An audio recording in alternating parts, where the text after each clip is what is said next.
Guru Brahma, Guru Vishnu, Guru Devo Maheshwaraha, Guru Sakshat Parabrahma, Tasmai Shri Gurave Namaha, Gurave Sarvalokana, Bhishaje Bhavarogina, Nidhaye Sarva Vidyana, Dakshinamurtaye Namaha. Harihi Om Shri Gurubhyo Namaha. Harihi Om. Nahi Gnanena Sadrusham Pavitram Iha Vidyate Tatsvayam Yoga Samsiddha Kalenatmani Vindati Brahmarpanam Brahmahavihi Brahmagno Brahmanahutam Brahmena tena gantavyam Brahma karma samadhina. Harihi Om.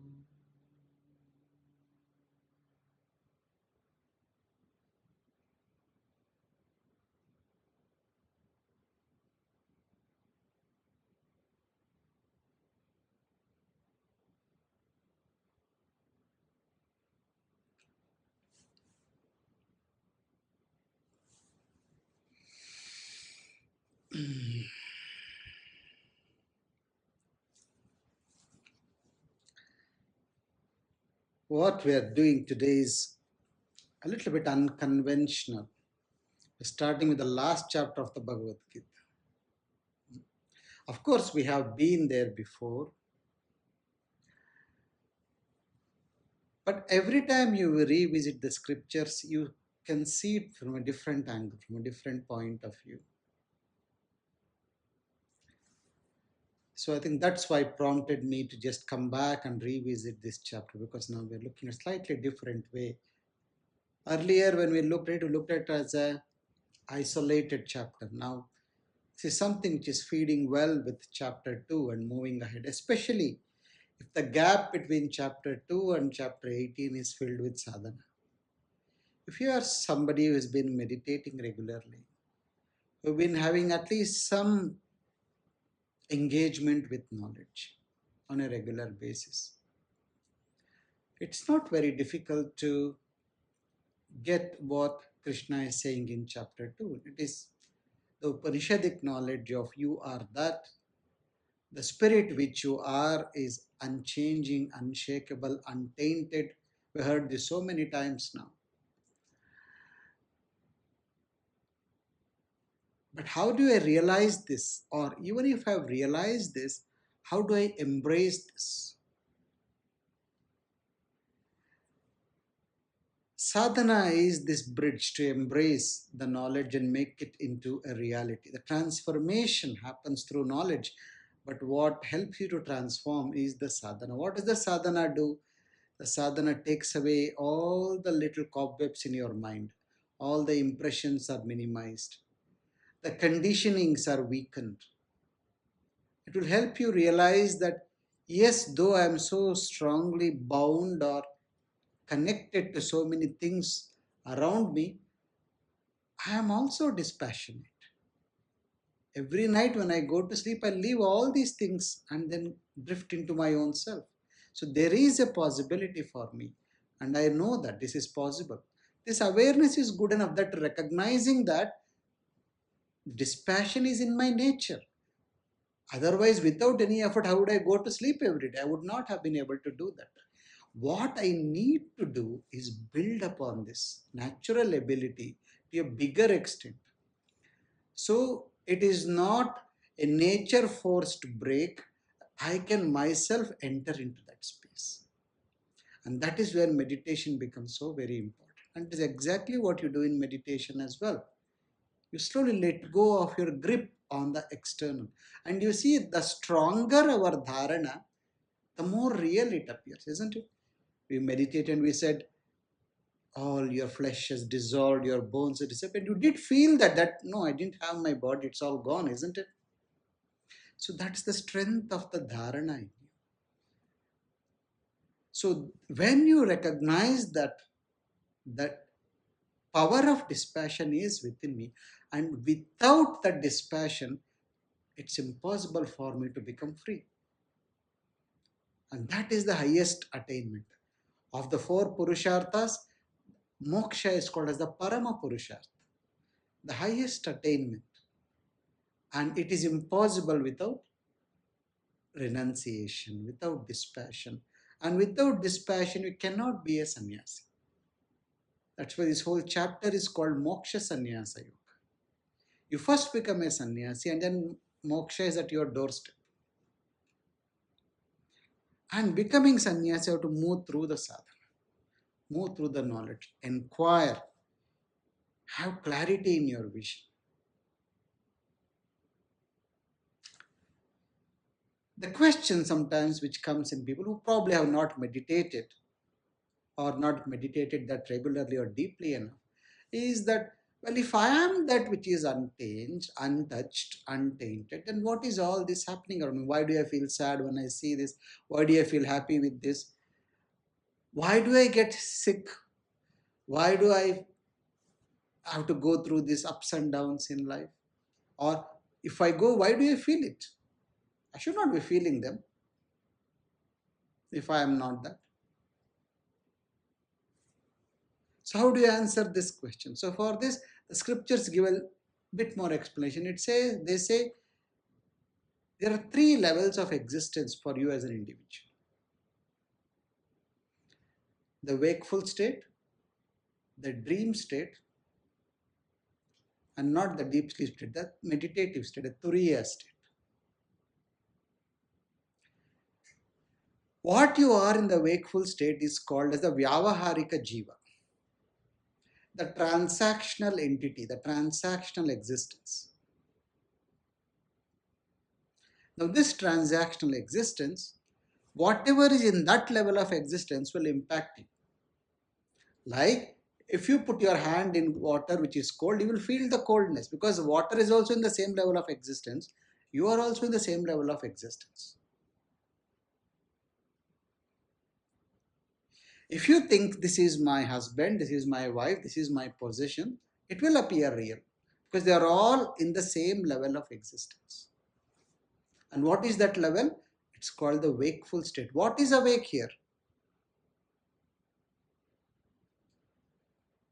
Your mind is awake, that's all. Actually, it is a misnomer. It is a state of deep slumber. Only when you are not awake, you feel the samsara is real. The mind is awake, but you as an awareness are not awake. You as a source of knowledge are not awake. That's why you hold on to that which is unreal as real. So these states are explained to the mind. When the mind is fully awake, the ignorance is at its peak. Its perceptions are so strong that even the unreal appears real. The other level is the dream state. In the dream state, again, the mind is not fully awake, the mind is partially awake. So, a lot of things which happen in the dream state still are very similar to that which happens in the wakeful state, but they are all disconnected. There is no logical pattern to it because in the dream, the intellect is almost asleep. The intellect is helpless. That's why in your dream, you can't escape from anything. You feel something bad is happening, but you are stuck there. You can't move away from it because the intelligence is not working either to tell you that it is a dream or to give you a solution. That's why in dreams you suffer because the intelligence is not with you or supporting you. Only the mind is functioning on its own, that too, not fully. And you feel this as well. Do you not feel pain in your dream? Do you not feel fear in your dream? It is not real, but you still feel it. So just saying that I'm experiencing, so it must be real, is not a good enough logic. I'm seeing it, so it is real.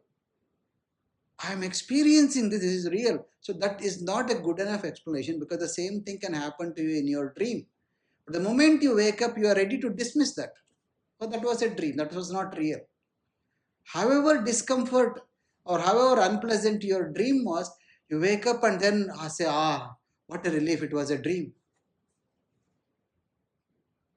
But you will not let go of the same when you're wakeful state. When a challenge comes, you will not say it's dream-like. It will end one point. It's because of my ignorance. It's because my mind is awake or I am not awake in alertness. When you wake up in awareness, when you are strongly in your center, then you will be able to see that all this is affecting me. Even when you are unwell, even when you are sick, when you are having a tummy ache or a fever or a cold or a flu, you will see the discomfort the body is going through.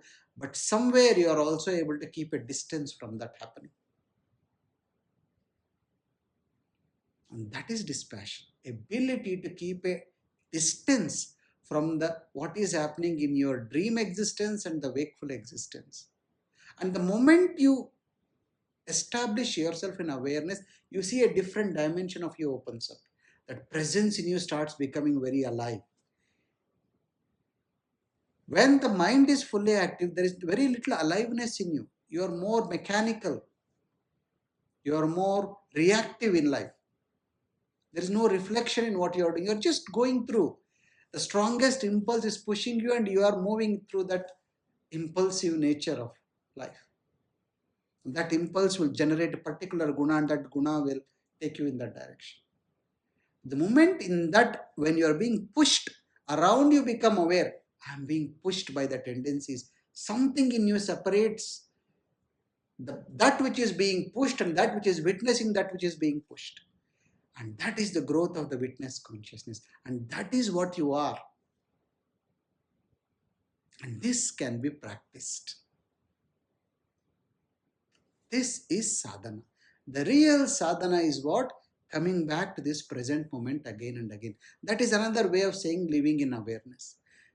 Living in the present moment is living in awareness. Isn't this? And that is abhyasa. Coming back to this moment again and again and again. And experiencing the vastness and depth of this moment. And knowing that everything is here now. The last moment, the next moment is just a concoction in my mind. What is just here now. Life is moving from moment to moment to moment. And it still continues. Are you getting what I'm saying? Life is moving from moment to moment to moment, but it is still continuous, means it is still eternal. It has never stopped and it will never stop. It was never there, it never will be there. It is always here and this here keeps moving in time. In fact, it's wrong to say it's moving in time. It is there, the time keeps moving through it, that's all. Are you getting what I'm saying? Yeah? And that's what we experience in meditation, that you as a presence are there and everything is passing in front of you. Like you're standing and you see the river flowing. You're standing in a river, your feet are dipped in it. See the river just flowing in front of you. It's all moving, it's all moving. But the one who is standing and witnessing, he is there all the time. The water is moving, but the one who is seeing the water is there all the time. So this is, with this background, we will get into the shloka. And this is very nice that the way this chapter starts, it has no connection with what the previous chapter had. Suddenly, Arjuna asks a question. Now, Krishna has spoken so much about so many things or so many questions Arjuna has asked. Now, Arjuna has assimilated everything. Now, he's getting some final points, some conclusive points he's trying to get through. So, what he asks? Arjuna uvacha Sanyasasya mahabaho tattvamichhami veditum Tyagasya cha hrishikesha pratakeshi nishudana. He asks a direct question. He says, Arjuna, Krishna, please tell me what is the meaning of sannyasa and what is the meaning of tyaga?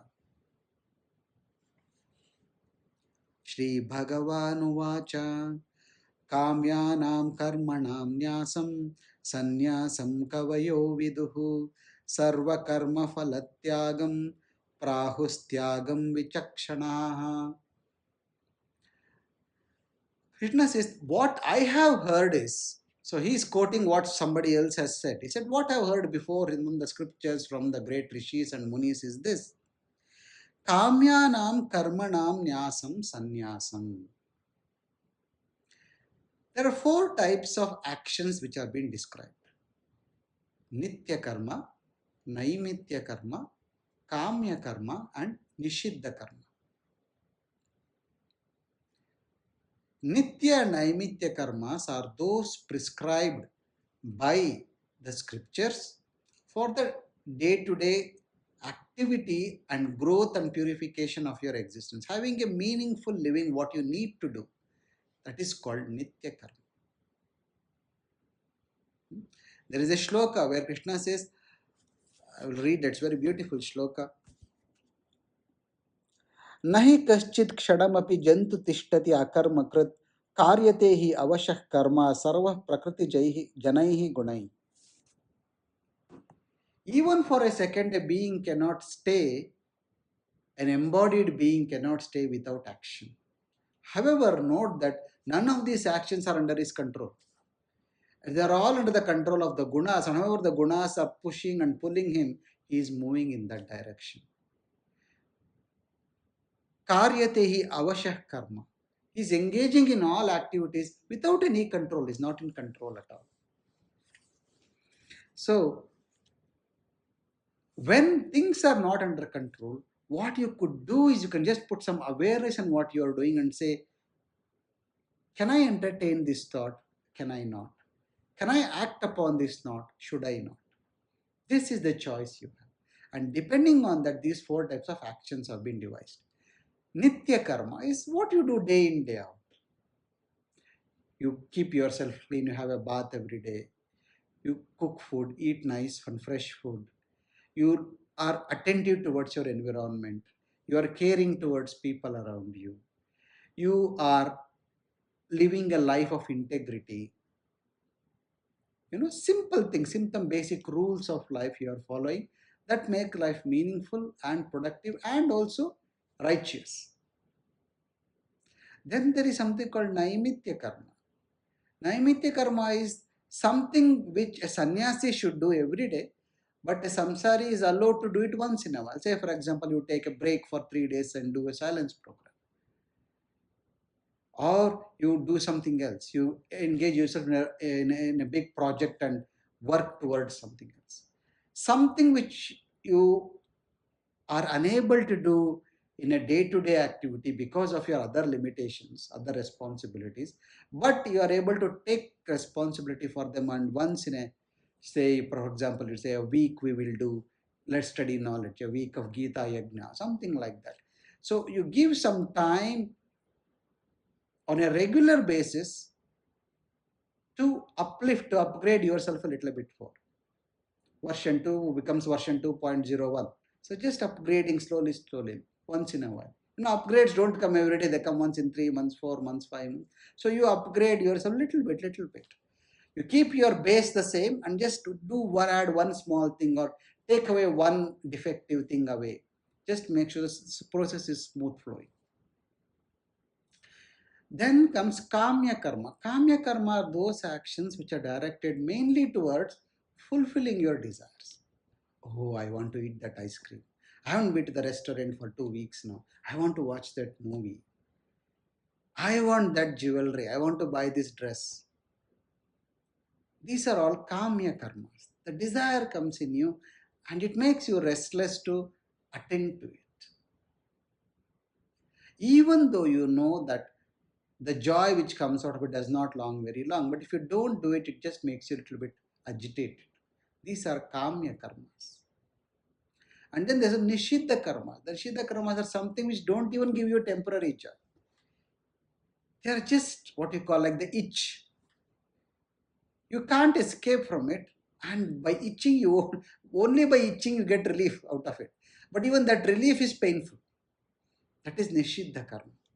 Something which you should not do, like himsa, violence, aggression, pramada, alasya. All these are Nishiddha karmas. Now, who is a sannyasi? Krishna says one who can turn away from the kamya karmas. He is a sannyasi. Nishiddha karma, anyway, you should not be doing. Anybody should not be doing, whether you are sannyasi or not sannyasi. It is something which would pull you down. So that is completely discounted.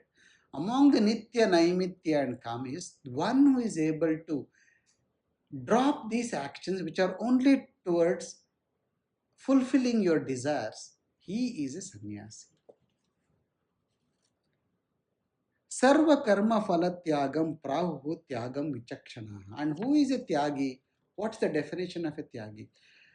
He does not have to drop any action, but he engages in action without an attachment to the result of the action. Sometimes, say, suppose you go to a restaurant and a new restaurant has opened, you eat food and you feel, wow, this is so nice. And next time you take all your friends and go with the expectations of going to be that good only. Maybe it will not be that good on that day, or maybe what you really wanted that day is not there on the menu. You should remember there is a lot of other factors which are in play at that time. Maybe when the first time you went, you had no expectation. Maybe you are more hungry. Okay, and maybe you had a different, you probably went immediately after a kriya. Maybe your sattva was high, so you were able to enjoy whatever was given to you better. But you have gone the second time after a day's heavy work, you are tired, you already had something, you're not that very hungry also. Maybe a different guna is reigning in you. Maybe the person who is cooking the rain in him also different guna is reigning. So what comes to you may not be what you actually expected to get. So you can attend to that action, but completely being disconnected or detached to what is the outcome that action is going to bring you. That is a tyaga.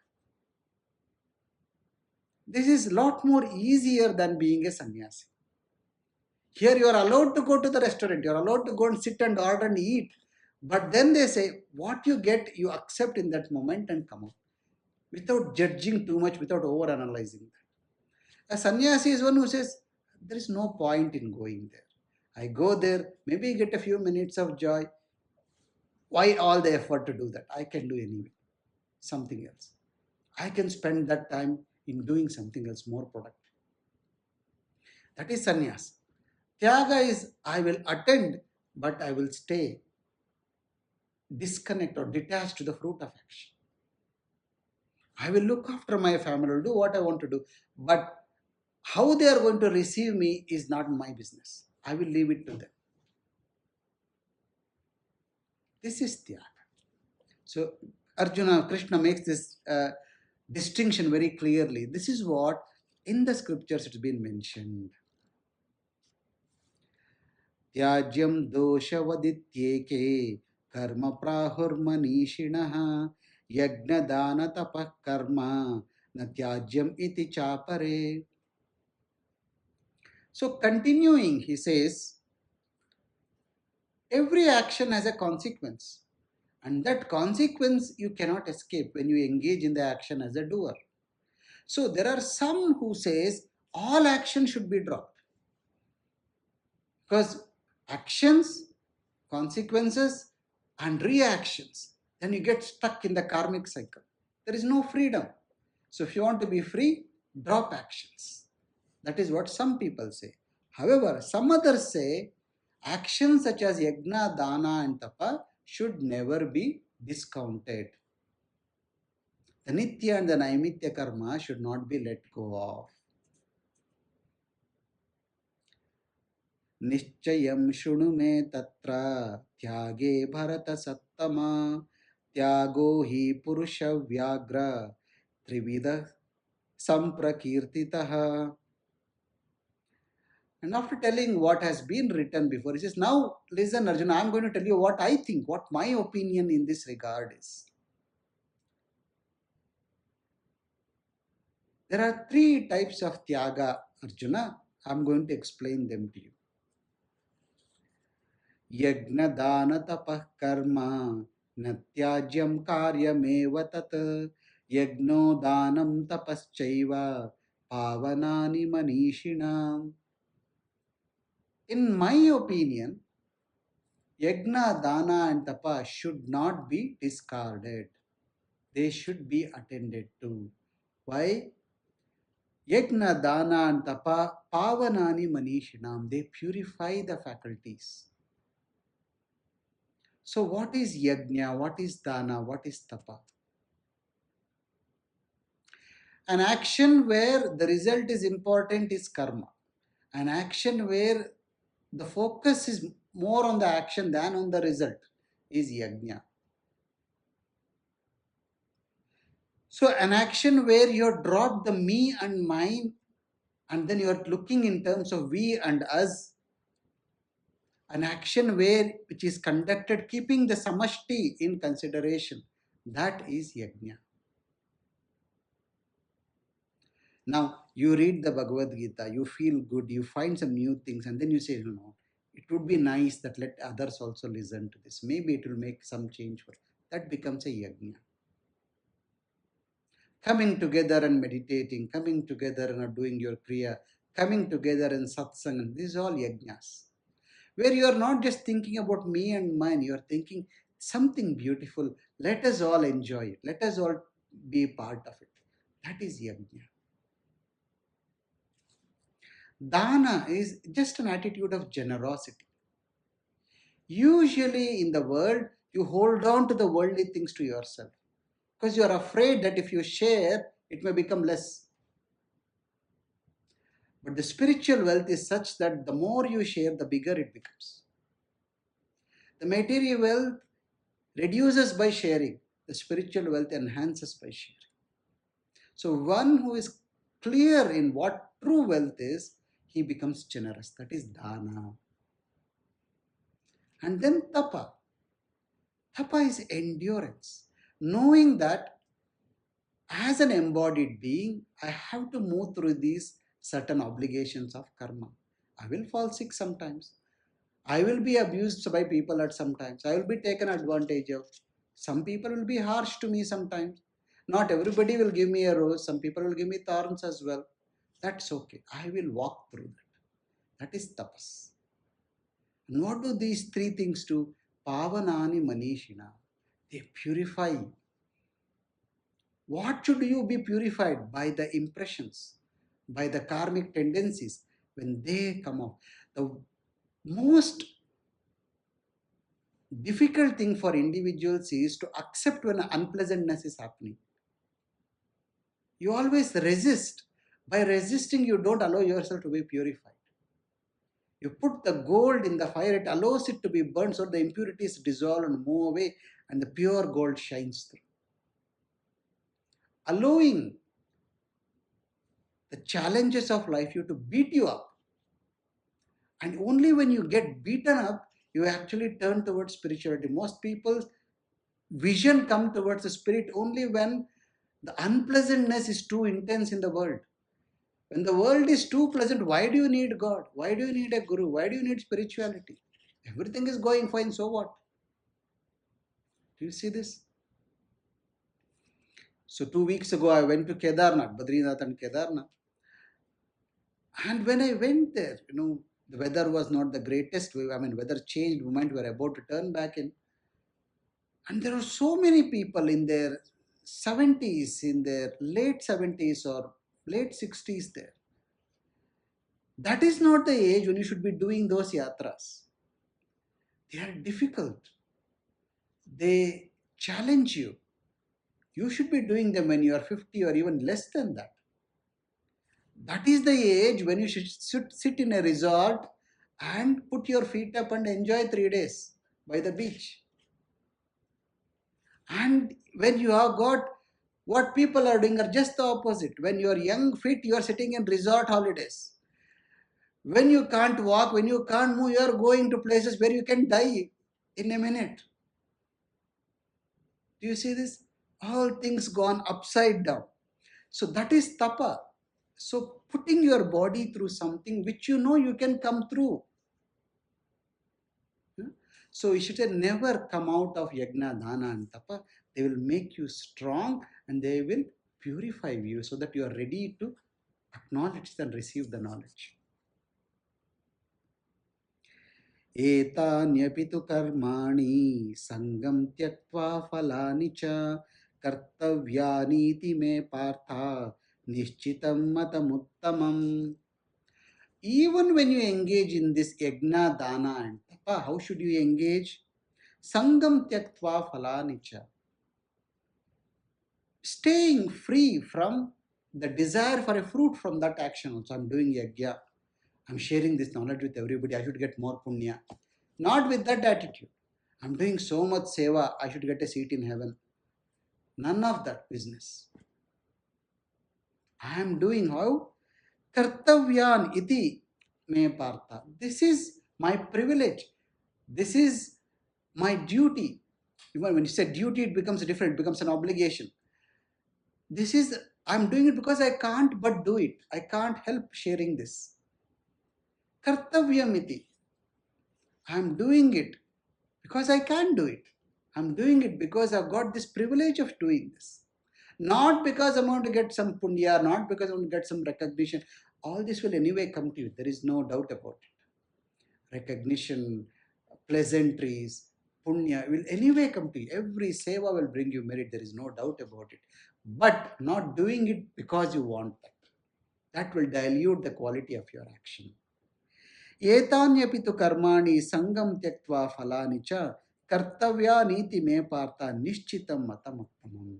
This is my firm opinion that this is how you should do it. One, never turn away from yajna, dana and tapa. And even when you engage with them, focusing mainly on doing them, not on what you're going to get out of them.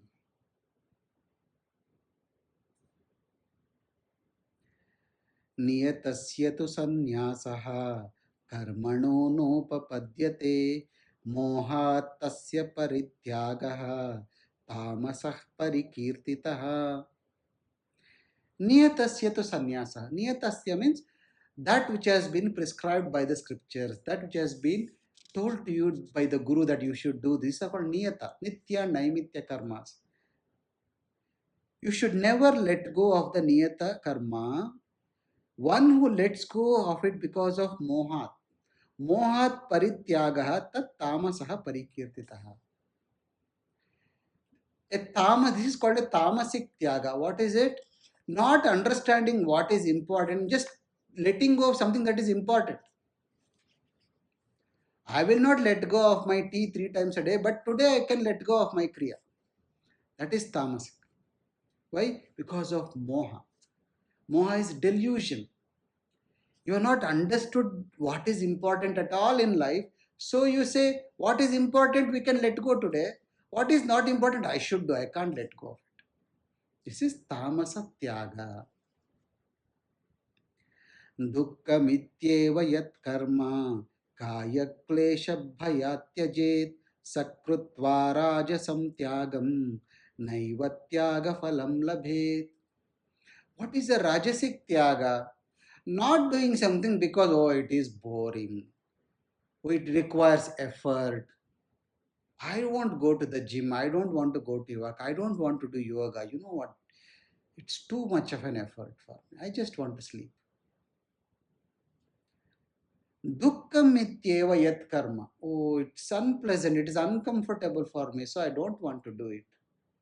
Kaya klesha. Oh, my body does not like it. Bhayat tyajet. Oh, if I start doing yoga, I may miss my sleep. Or I may miss my WhatsApp messages. A fear of losing something which is very trivial and unable to let go of the triviality, you let go of something which is big. So, dukkha, kaya klesha, bhayat tyajet. Or some people saying, you have seen this. When somebody who is young gets into spirituality, the family around get a little worried. No, this is not the time to do it. I'm worried about my son. At the time when he has to be doing this, this and this, he is doing something else. So no, don't do this. Or you yourself getting, some people get into meditation and they're slipping into meditation. Suddenly the mind comes, what is happening? You are losing yourself. And suddenly say, no, no, no, what is this happening? A lot of people get this type of fear when they do their kriya. Oh, this is something, I don't like this. So when you let go of something which is very important, either because of fear, which is unbased, or because it is uncomfortable to the body, or because you think it is going to bring sorrow to you, that sort of tyaga is rajasic. कार्यमित्येव यत्कर्म नियतं क्रियते अर्जुन संगम त्यक्त्वा फलं चैव सत्यागः सात्विको मतः.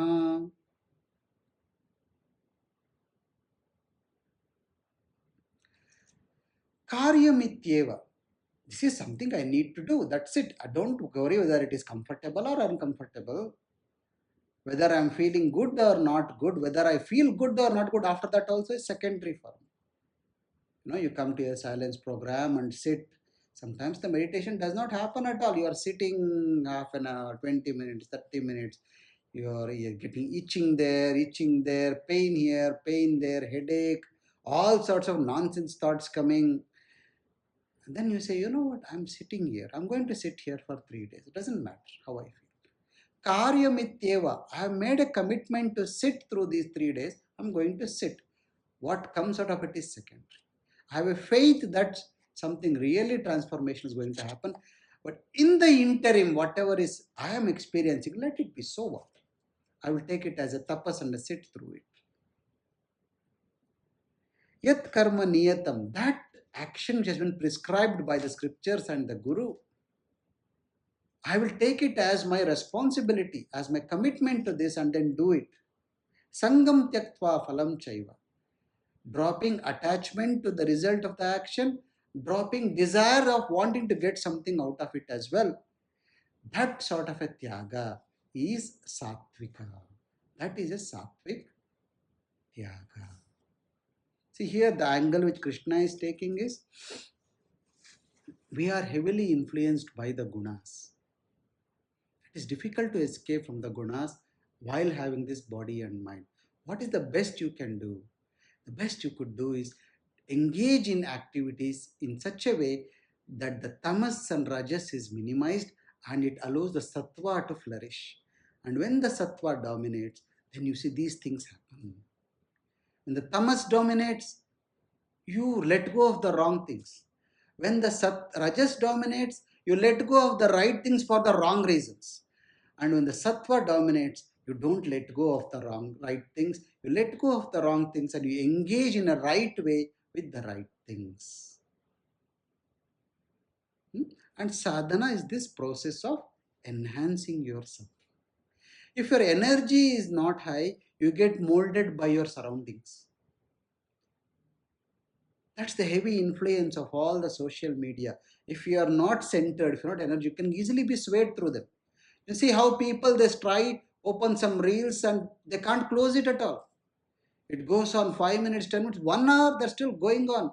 They're looking for something which they are not getting and they're hoping it will come next. Now it's going to come. Now it's going to come. One with awareness, he may start and then he will say, what am I doing? Keep it aside. That is the power of sattva. Only when you work towards enhancing your sattva, you will remain unaffected by what is happening around you. So you move with a choice. You do what you have to do, what you want to do, and not because you're being pushed from all directions by the gunas. Okay?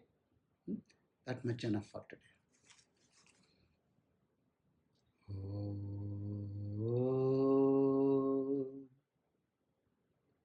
सर्वे भवन्तु सुखिनः, सर्वे सन्तु निरामयाः, सर्वे भद्राणि पश्यन्तु, मा कश्चित् दुःखभाग् भवेत्. लोका समस्ता सुखिनो भवन्तु.